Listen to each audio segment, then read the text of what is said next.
Breaking news. Stay with me. At 1:22 a.m., the first sign something's wrong isn't an explosion. It's a collapse in the air picture.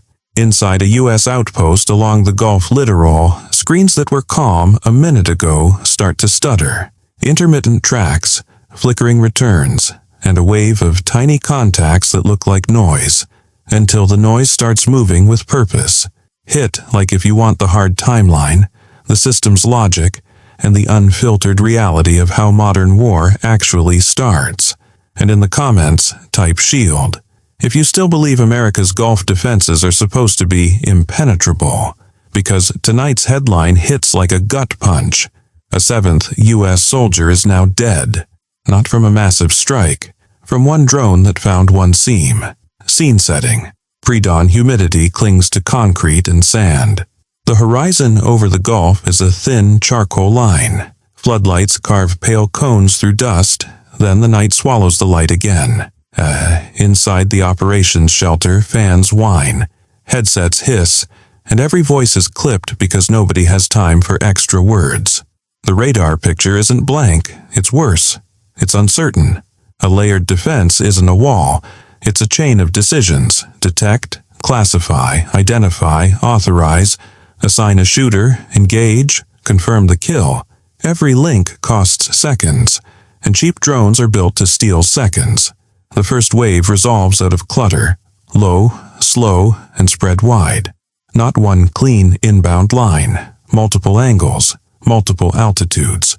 Weak signatures that force operators to ask the same question again and again. Is that real, or is it bait? A calm voice tries to keep doctrine intact. Hold fire until positive ID. That's discipline. That's how you avoid shooting ghosts. But discipline is expensive when the attacker's weapon is disposable. The command net cracks. Multiple small contacts. Possible UAS. Possible. That word is the trap, because the defense doesn't fail by being asleep. It fails by being careful. Software filters. Cameras hunt for confirmation. Radio calls stack up. A human has to say yes before steel goes out. And while the outpost is proving what it sees, the attacker is gaining distance. The engagement queue fills with tiny problems. Which track is a decoy? Which one is a real warhead? Which one is headed for fuel? Which one is headed for housing? Which one is headed for comms? Each answer has a cost. Shoot early and you might waste your shot. Wait and you might be too late. Outside, perimeter teams stare into darkness that hides small things. The Gulf posture is layered. Overlapping sensors, stacked shooters, counter-UAS patrols, and allied queuing. People call it impenetrable. That word only exists in peacetime. In real conflict, the attacker doesn't need perfection. They need one seam. The stitched-together view of the sky blinks. Not a blackout. A gap. Tracks drop, then reappear closer than they should, as if the air picture just skipped a beat. A second voice cuts in, tight, clipped. Confirm hostile? No one wants to launch at a phantom. Everyone wants to stop the real thing. Routine watch becomes full alarm in under 60 seconds. Sirens, headsets, shouted bearings, boots on metal stairs. On the perimeter, a soldier whispers, "Do you hear that?" Because sometimes you hear a small engine before you see it. The first impact hits outside the wire. A sharp punch, a flash, dust. Then the delayed rattle of fragments against barriers. The net floods. Impact, east side. Low flyer, possible drone. Track lost, reacquire. The defense fires. Bursts crack the night. Intercepts bloom as brief sparks against the dark. Targets die in the air. But here's the dirty secret of layered defense. It doesn't have to fail completely. It only has to be forced to choose. Operators juggle low-confidence tracks, sort decoys from real threats, and fight to keep the engagement queue from choking. Every maybe costs a decision. Every decision costs time. Another drone slips through. Different direction, different altitude, same result. Now the base is living in two clocks. Clock 1. Time to impact. Clock 2, time to clarity, and time to clarity is losing. The medic channel lights up, not with panic, with procedure. That's what makes it colder. Then the update hits like a fist. 7th U.S. soldier dead. Not from a ballistic missile, not from a cruise missile. From a drone that exploited a momentary sensor gap, a saturated engagement cue, and a split second of hesitation. And instantly, the second penetration begins. Not shrapnel. Doubt. Impenetrable becomes a question. Every ally hears it. Every soldier feels it. Every adversary studies it. The outpost pushes an urgent report upward. Multiple drones engaged, partial penetration, casualties confirmed, threat still active. At the same time, the internet does what it always does. Clips, claims, counterclaims, some real, some recycled, some bait. Iran denies involvement within minutes. Proxies hint. Anonymous accounts promise proof. And the battlefield expands into your phone, into your feed, into the nerves of every service member in the region. Because the physical penetration is only the first hit. The psychological one is worse. If one drone gets through once, every soldier and every ally asks the same question. If it happened tonight, what happens tomorrow? Stay with me. Next, how the noise was engineered, why the defense queue choked, and how the attacker turned America's shield into a decision trap. And understand this, the shield did not fail like a broken machine. It blinked like a living system under stress. In modern defense, the seam isn't always a gap in coverage. Sometimes it's a gap in confidence. The attacker doesn't need to erase your radar.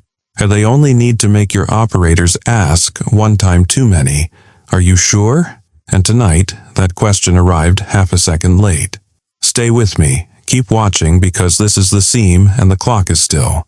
The outpost is fighting two battles at once. Battle 1 is physical. Small aircraft, low and slow, hunting for seams.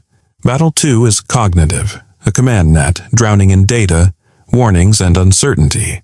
Deconfliction alerts flash. Friendly air in the region. Allied sensors cross-queuing. Multiple channels demanding updates. Coalition defense gives you more eyes, but it also gives you more friction. And friction is exactly what cheap drones are built to manufacture. The public will later hear a clean line. Defense systems engaged multiple aerial targets. Operators live the messy line. The engagement queue never stops filling. These drones aren't just weapons. They're workload. Someone in the shelter does the thing you never see on camera. They start deleting assumptions. No more impenetrable. No more we'll have time. No more the system will sort it. Now it's triage. Counter-UAS teams push out with thermal sights. Spotters scan rooftops, berm lines, and empty sky. Somebody says, "Listen," because the smallest threats announce themselves with the thinnest sound. Inside the shelter, controllers start sorting the queue the way an ER doctor sorts a waiting room. High-confidence tracks get priority. Tracks aimed at critical nodes jump the line. Low-confidence tracks get watched. And the deadly thing is this. Watching is not stopping. Another string of contacts appears at the edge of range, then breaks apart into scatter. Decoys, multipath, birds, or drones flying so low the Earth itself tries to hide them. The defense can kill targets. What it can't kill is doubt. Now here's the brutal twist. The penetration isn't only about what hit the ground. It's about what happens to the rules. Because once you bury troops, the posture changes. The duty controller shortens the chain. The commander tightens firing authority. Operators start treating possible like probable because the cost of waiting now has a name. And every adversary watching learns the lesson. You can force a superpower to rewrite behavior with disposable systems. Human insert. Listen carefully. You are Specialist Mateo Reyes, 23, from El Paso. You joined for stability, for college money, for the promise your mother wouldn't have to work 2 jobs forever.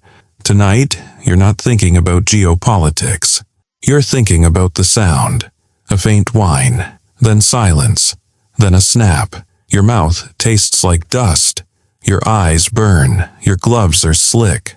Someone shouts, but the words don't land because your brain is measuring only one thing. Where is the next one? That's what Impenetrable misses. Penetration isn't only metal crossing a perimeter. It's fear finding an opening. Now, the seam, explained like a briefing. Every defense stack has steps: detect, identify, engage, assess. The seam lives between detect and engage. It's the moment a track is too weak to justify an expensive shot, but too real to ignore. Shoot early and you risk mistakes, wasted rounds, political fallout. Wait and you risk impact. So, the attacker saturates that seam. They throw decoys, they vary altitude. They come from different azimuths. They force the defense to spend time proving what it sees, and every second spent proving is a second stolen. At 1:49 a.m., a new message flashes: possible second wave. Nobody in that shelter can tell if it's real or rumor, because rumor has the same shape as intelligence when you're tired. Then the pseudo-briefing voice comes in, dry and official. Higher is tracking, stand by, maintain posture, as if posture is a switch. Outside, burst fire cracks again. A drone detonates in the air. Another vanishes in the dark. Operators call, unable to confirm kill, and the words hang in the room like smoke. Meanwhile, the information war ignites. Iran denies involvement. Online channels split instantly. One side screams Iran. Another screams proxies. Another screams staged. Within minutes, every feed is full of evidence. A clip from somewhere, a screenshot from someone, a caption that says what you want it to say. The outpost doesn't have that luxury. They have to confirm what they can confirm. They have to defend what they can defend. At 2:02 a.m., Higher Headquarters asks the oldest Gulf question: is this the start of something bigger? Because a drone hit is never just a drone hit, it's a signal. And now the doctrine reveal. Not a secret super weapon. A plan. Response options are pre-built, pre-briefed, waiting for triggers. Not revenge, a contingency. The seventh death is the trigger condition, so the debate begins. Respond fast to restore deterrence, or slow down to build proof, or hit quietly while the public posture stays restrained. And here's the brutal truth beneath all of it. Cheap drones are not trying to win the air battle. They're trying to win the decision battle. Next, the morning after, the scorecard in everyone's head, and why tomorrow is already part of the attack. At 2:06 a.m., the base commander makes the call nobody wants to make, except to hire false alarms, because the cost of waiting is now written in blood. That decision changes everything. It tightens the kill chain, it speeds up engagement, but it also hands the attacker a psychological win, because now every cheap drone forces an expensive choice. Shoot and risk mistakes, or hold and risk another headline. And that's why tomorrow matters more than tonight. Stay with me. Keep watching, because this is the seam and the clock is still running. The picture flickers again. Operators breathe and decide one more second matters. The night does not forgive. Stay with me. Keep watching, because this is the seam and the clock is still running. The picture flickers again. Operators breathe and decide one more second. Matters the night does not forgive. Stay with me. Keep watching, because this is the seam and the clock is still running. The picture flickers again. Operators breathe and decide one more second matters. The night does not forgive. Stay with me. Keep watching, because this is the seam and the clock is still. At 2:10 a.m., two worlds are moving at once. World 1 is the outpost. Medics under red light. Perimeter teams scanning for the next buzzing engine. Exhausted operators staring at screens that refuse to stop producing tiny threats. World 2 is the response machine. Secure comms, authorities, lawyers, planners, and doctrine built for speed. Type justice. If you believe any attack that kills U.S. troops must be answered immediately. Type restraint. If escalation control matters more than anger. Now listen. The shield held until it didn't, and that single failure rewrites the math. Before dawn, the evidence package begins. Sensor logs, comms patterns, procurement trails, proxy chatter, It's the boring scaffolding that turns outrage into lawful policy. Then the arithmetic arrives. Attacker cost, cheap drones. Defender cost, expensive interceptors.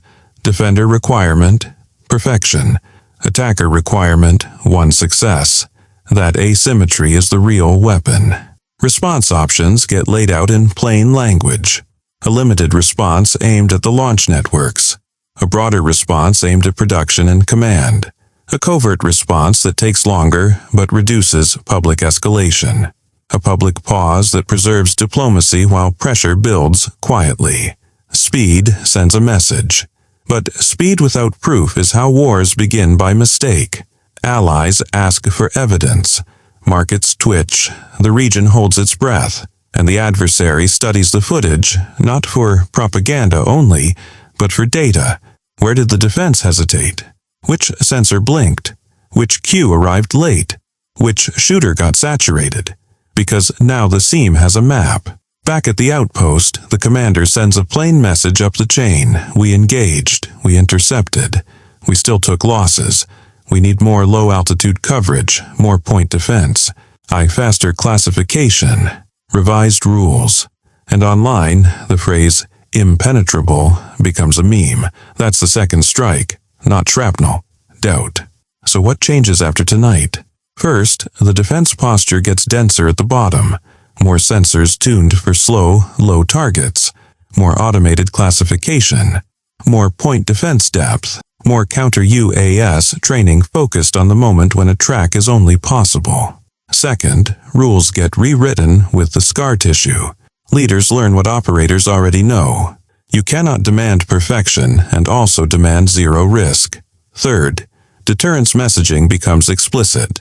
Probing seams with drones carries consequences at a time and place chosen by the defender. But here's the warning.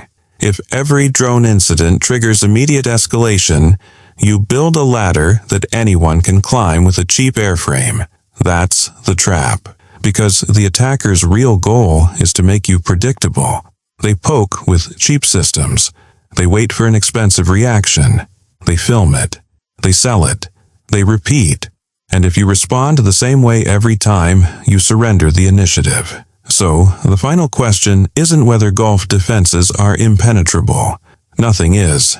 The final question is whether the U.S. and its allies can absorb a single penetration without losing strategic control.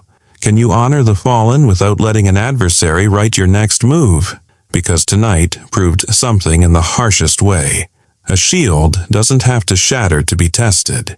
It only has to blink. And tell me in the comments, was the seam a failure of hardware or a failure of assumptions? Now, here's the part most people miss. After the blast and the denial and the arguments, the real fight becomes maintenance. Not just maintenance of hardware, maintenance of belief. Because every base in the region will replay this night like a checklist. Where was the seam? Was it a sensor shadow, a delayed cue, a saturated engagement cue, a rule that demanded too much certainty? And when you find that seam, you don't just patch it with a new box. You patch it with training, with drills, with new procedures written in plain language, with rehearsals that teach operators what to do when the picture flickers. By morning, commanders demand more low-altitude coverage, more passive detection, more point defense depth, more counter-UAS patrols in the dead zones. But the political layer is louder. Allies want proof. Adversaries want ambiguity. Everyone wants to own the narrative. This is where deterrence becomes arithmetic. If the defender responds too slowly, the seam invites repetition. If the defender responds too fast, the seam becomes a ladder toward escalation. And this is why the phrase impenetrable is so dangerous. It promises perfection, and perfection is a promise drones are built to break. So, the strategic takeaway is simple. You don't win by pretending the shield never blinks. You win by proving that when it blinks, you recover faster than the enemy can exploit it. If you want to keep following these scenarios, fast, systems heavy, and focused on how decisions break defenses, subscribe. And answer this with total honesty. Was the real seam in the radar, or in the assumptions behind it? Stay with me. Keep watching because this is the seam, and the clock is still running. The picture flickers again. Operators breathe and decide one more second matters. The night does not forgive. Stay with me. Keep watching because this is the seam, and the clock is still running. The picture flickers again. Operators breathe and decide one more second matters. The night does not forgive. Stay with me. Keep watching because this is the seam, and the clock is still